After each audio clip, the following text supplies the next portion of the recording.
Hola, ¿qué tal camaradas? Sean bienvenidos a este nuevo video en el cual les explicaré y narraré la historia del oscuro y sombrío universo de The New Order, el Nuevo Orden. Pero antes de empezar, quisiera mencionar que la información presente en este video fue consultada en el Wiki Fandom de The New Order, además de dar crédito a los videos explicativos de los usuarios JD Media y Sparks 360, de los que me apoye para realizar estos videos, y cuyos links dejaré en la descripción. Sin más que decir, comencemos.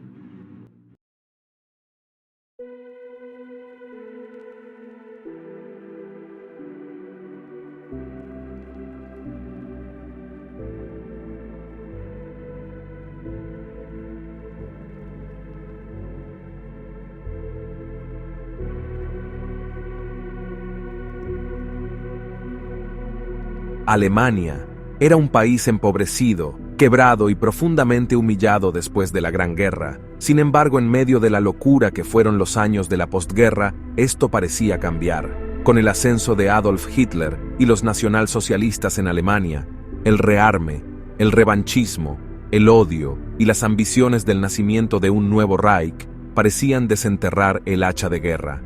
Otra guerra mundial que un día parecía imposible, se convertiría en una amenaza inevitable. Y así ocurrió.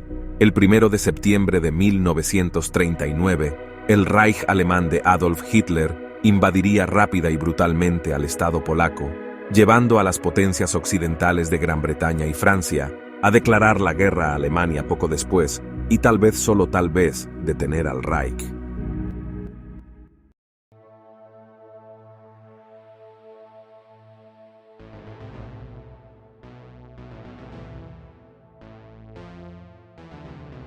Los primeros años de la guerra serían brutales, con una Alemania conquistando rápidamente Noruega y Dinamarca, asegurando un sustento de hierro para su industria. Tras ello, con un nuevo tipo de guerra, la Blitzkrieg, se harían con el Benelux, y pronto destrozaría a las fuerzas aliadas, que indecisas en sus decisiones, poco tenían que hacer, dejando así un paso casi libre hacia París. Los aliados serían cercados en Dunkerque, en donde, gracias a la eficiencia del ejército alemán, aniquilarían al ejército expedicionario británico dejándoles totalmente vulnerables, para poco después capturar París y así forzar la capitulación francesa. Hitler había ganado. Los ingleses, con su moral destrozada y humillados, se prepararían para defender su isla. Sin embargo, pronto recibirían otro duro golpe por parte del Reich.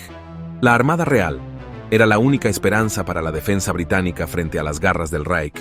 De pronto un duro hecho se presentaría en el Peñón de Gibraltar, parte de Gran Bretaña desde el siglo XVIII, fortificada y funcional como un vital punto estratégico para el control del paso al Mediterráneo, sería tomada por los alemanes por sorpresa en colaboración con la España nacionalista. Esto haría imposible el transporte de la Armada Real a Gran Bretaña y les dejaría atrapados en el Mediterráneo, cosa que los llevaría a ser poco a poco aniquilados por los italianos. Eso no sería todo, pues esto también los dejaría desconectados con puntos vitales de su imperio colonial, como la India y sobre todo Egipto. Ante tal vulnerabilidad, el Reino de Italia aprovecharía la situación para hacerse con el control del norte del África, atacando Egipto, quienes, mal comandados y mal equipados, serían presas fáciles para los italianos. Estos avanzarían hasta tomar lo impensable para los británicos, el vital Canal de Suez, lo cual significaría la toma de control efectivo del Mediterráneo por el Eje y la división del Imperio Británico de sus posesiones coloniales, quienes poco a poco comenzarían a colapsar y a sufrir grandes derrotas, principalmente en África.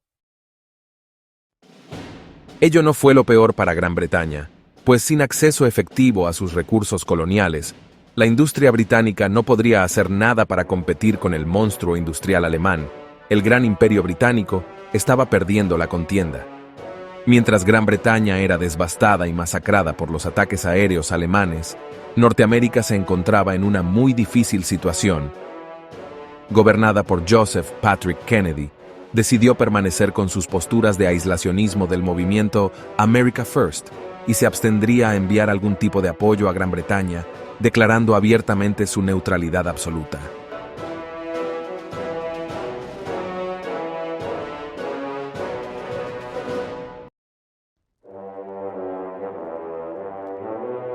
La guerra contra sus enemigos declarados en Occidente marcaba que concluiría a favor de Alemania, por lo cual comenzarían los preparativos para su siguiente gran movimiento. Era hora de terminar con sus mayores adversarios, después de hacerse con el control de los Balcanes y organizar un minucioso plan de guerra. Se daría luz verde a la Operación Barbarroja. La guerra definitiva contra sus enemigos ideológicos arrancaba. La Unión Soviética, gobernada por Nikolái Ivanovich Bujarin, estaba sumida en una gran inestabilidad. Eran una nación pobre y poco industrializada, por lo cual el inicio de la invasión alemana sería aterrorizadora para la Unión entera. La campaña contra Alemania sería gravemente desastrosa. El Ejército Rojo estaba mal equipado y no estaba preparado para hacerle frente a la poderosa aplanadora alemana. El Ejército Rojo poco tenía que hacer, más que retirarse y sufrir abrumadoras derrotas, unas tras otras, y enfrentarse a la horrible masacre que se avecinaba. En tan solo 6 meses, los brutales avances alemanes sobre la madre patria los llevaría a hacerse con el corazón de la Rusia soviética.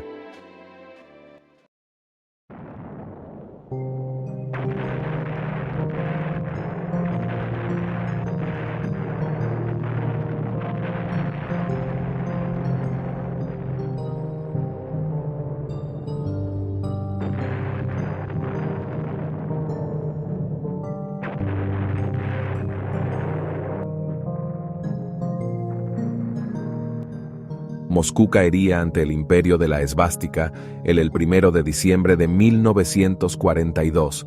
El Ejército Rojo estaba colapsando y los alemanes avanzando hasta los Urales. La Unión Soviética estaba perdida y destinada a colapsar.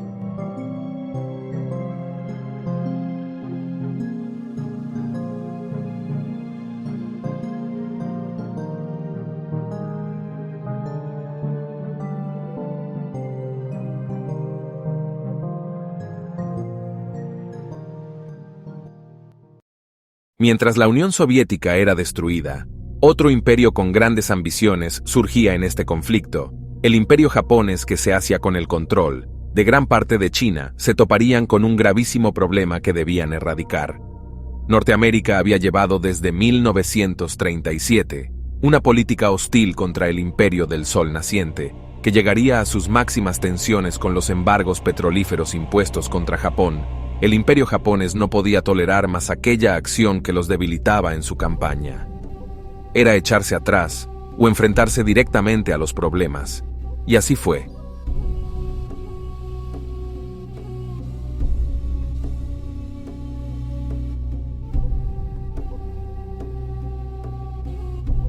El ataque de Pearl Harbor resultaría devastador para los americanos, perdiendo la mayor parte de sus acorazados y la totalidad de sus portaaviones, dejándoles muy vulnerables.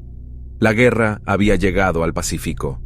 Los norteamericanos tenían poco que hacer con su situación tan precaria. Su fuerza naval había sido erradicada y ahora estaban en guerra. Debían reconstruir su armada. Otro duro golpe para Norteamérica llegó con la batalla de Midway, que resultaría en una abrumadora victoria japonesa, lo cual permitió al Japón hacerse con el control de muchas de las posesiones europeas en Asia, como Indochina, Indonesia, Filipinas, incluso Birmania caerían bajo control nipón.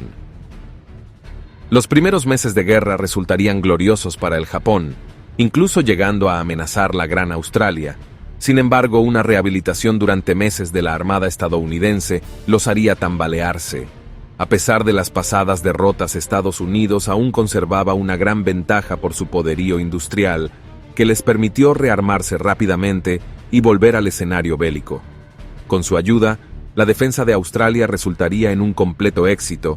Ello pondría fin al expansionismo nipón y los obligaría a ponerse a la defensiva, lo cual llevaría al frente del Pacífico a estancarse casi en su totalidad poco después. En Europa las cosas eran complicadas.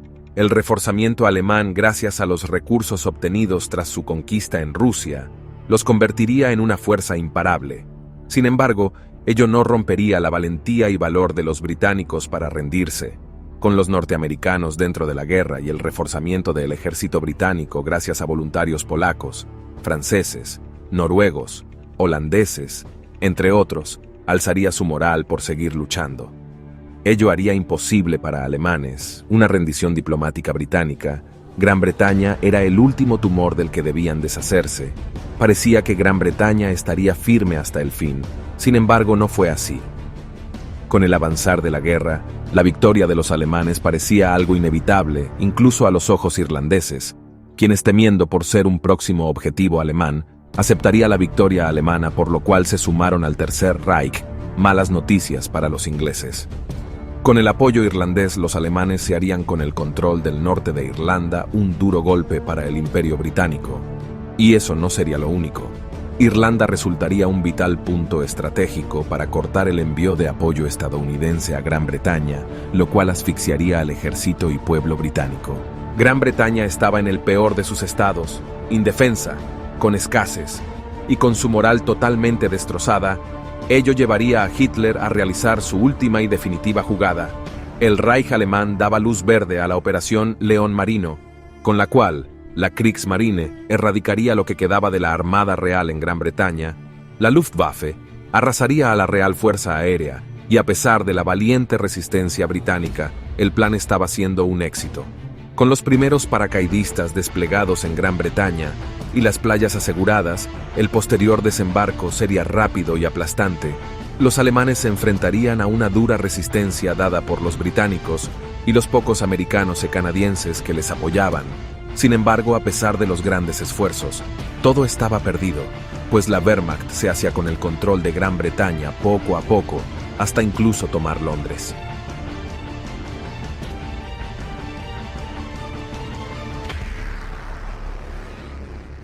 Poco después, el Imperio Británico, el alguna vez imperio más poderoso en la faz de la Tierra, capitulaba y se entregaba al Tercer Reich. Europa había caído en su totalidad bajo el dominio germano. En Norteamérica la situación era de la peor. Todos sabían que la contienda estaba perdida. Sin embargo, los líderes estadounidenses siguieron adelante, pues pensaban que aún podían darle la vuelta al conflicto. En el Pacífico, la Armada nipona había comenzado a sufrir significativas derrotas que ponía entredicho su posición en el conflicto. Así idearían una minuciosa maniobra de guerra en Iwo Jima, atraer a los americanos a una emboscada y así destruir su flota principal. Iwo Jima se convertiría en la batalla naval más grande de la historia. En un principio la batalla parecía tener un éxito total para los nipones. Habrían acabado con gran parte de esa poderosa flota, pero a cambio de un número elevadísimo de bajas tanto humanas como materiales, a pesar de la victoria japonesa, y para horror de los mismos, ello no quebrantó la posición estadounidense para continuar con la lucha. Todo apuntaba que a pesar de lo que hiciesen, este enorme imperio no se rendiría tan fácilmente, por lo cual debían recurrir a su último recurso para derrotar de una vez por todas este poderoso estado.